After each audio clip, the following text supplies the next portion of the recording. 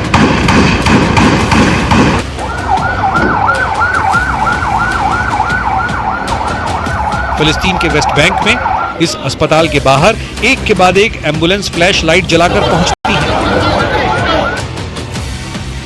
पहली का दरवाजा खुलता है तो एक लाश निकलती है। इसके बाद दूसरी एम्बुलेंस, उसका दरवाजा खुलता है तो 2 लाश निकाली जाती हैं।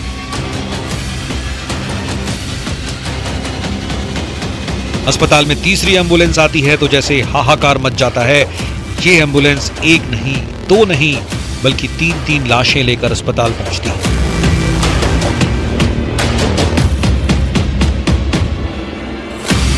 इजराइल पर 7 अक्टूबर 2023 को हुए हमले के बाद से वेस्ट बैंक में भी गाजा जैसी आग लगी हुई है। वेस्ट बैंक की गलियों में इस वक्त युद्ध के हालात हैं।